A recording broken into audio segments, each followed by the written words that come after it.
You know, in the prior meetings of the Redevelopment Authority and the Redevelopment Commission, this has all been authorized.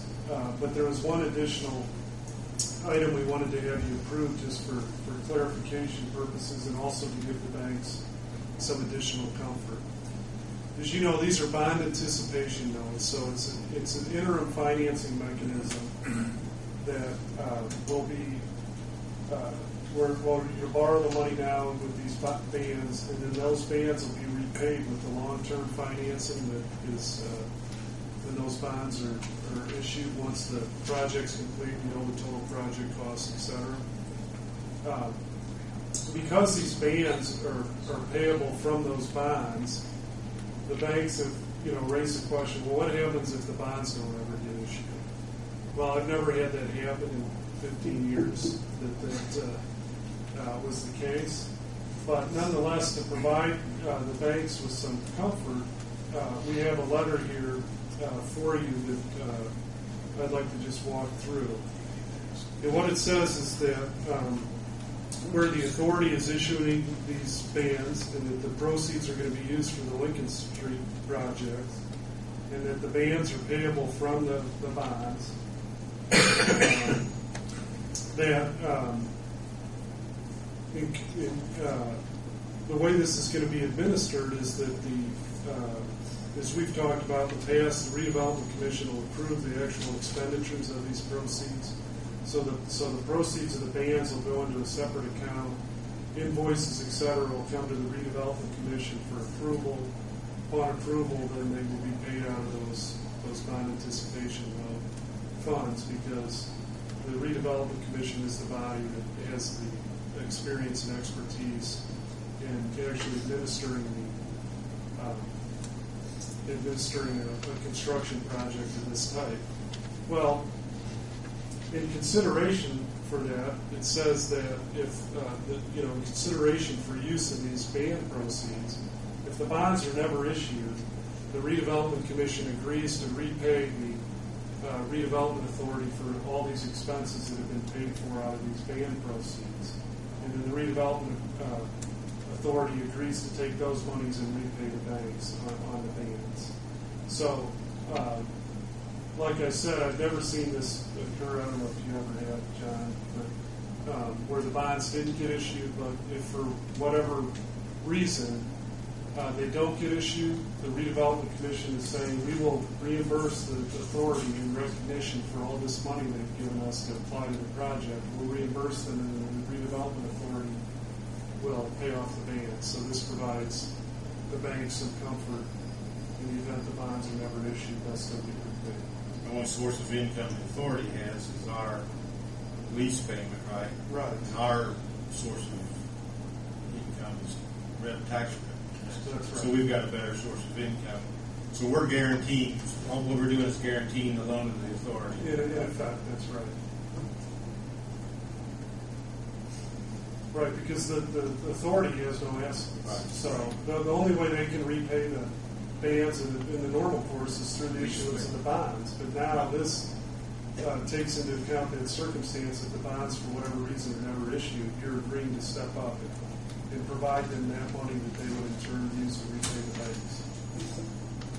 And in turn, if we've already signed something with the mayor and the city council that we can't pay, it comes out of taxes, correct? No, I mean, your source of revenue is your TIF revenue. Right, but that's we do have. But on the bonds, on the bonds themselves, you're right. That's right. And the one in that is all the more reason that highly unlikely goes to almost impossible that the bonds would be issued, because the bonds themselves are going to be a strong credit for property tax back in the city behind it. Is the guarantee typical or not? It's not necessarily typical, but I don't see anything inappropriate with it. Like I said, it's always, the bonds always get issued. So, Rick, should we also mention, it's kind of a good news scenario here, didn't get interrupt, but the way the bids have come in, and the ultimate local cost, it's very likely that the authority won't ever issue those bonds either, and the commission will, because you recall, the reason we're using the authority because we were exceeding the debt limit of the commission. Well, if we end up in the project cost that we anticipate, we're going to be below that threshold, and we'll be able to thank the authority for all their help, but we won't actually need them to sell the bonds. So, in the end, the banks will get paid off for bonds issued by the commission anyway. If that turns out, the way the bids are, I think there's a good chance that will be the way this plays out. So this is, I don't view this as an unreasonable request at all. I mean, if you've got an empty shell borrower, so they just want some assurance from the party, the commission that has TIF money that they're going to get repaid.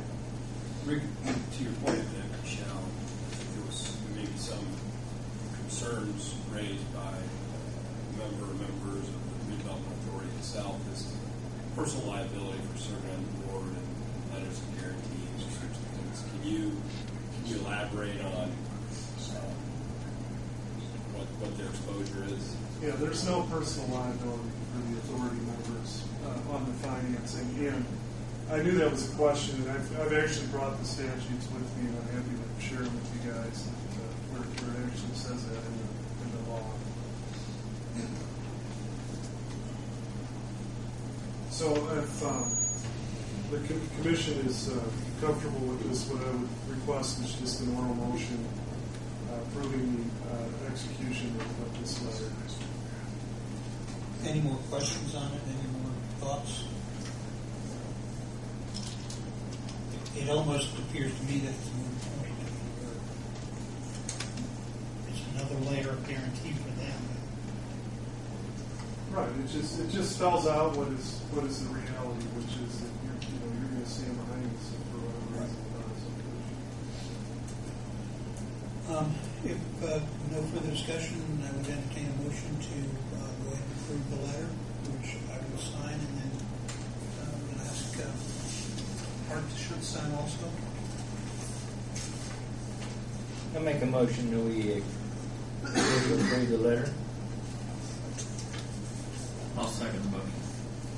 Thank you. Vita, could we have the roll call, please?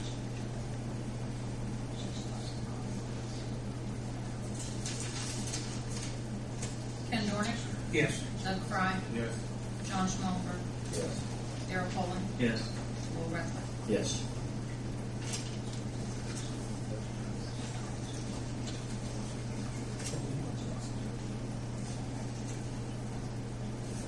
Thank you, gentlemen. Thanks for your input. I noticed Jim Saylor's here. Jim, I want to thank you for your buy-in on the project. You were involved in it, and appreciate it. Really do. Thank you, Jim. Very good. Okay. Mr. Klosterkemper, did we get a... I think yellow light is Pittsburgh. Yes, it is. I think everybody's aware the project was left August 12th. The engineer's estimate was $7.66 million. The low bid came in at about $6.49, so we came in about $1.2 million under, which was great news.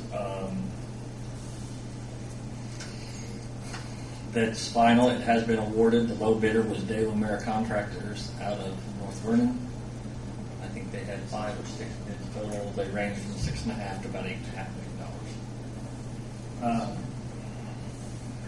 And I think John filled you in.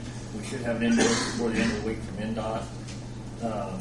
Because of the low bid, we're going to get to use some of our costs for project development as a credit, and we should be invoiced about $700,000 should be all we're going to have to pay for construction. Now, the one thing I want to be aware of, there is no contingency when NDOT bills now. So when we have the project and we expect some change orders inevitably with the project of this magnitude, you're going to have to be prepared to realize there will probably be some come throughout the next year and a half, and just be prepared for it. Somewhere in the 5% area. But we did get tremendous bids. Back to the LOIs. The mayor and I have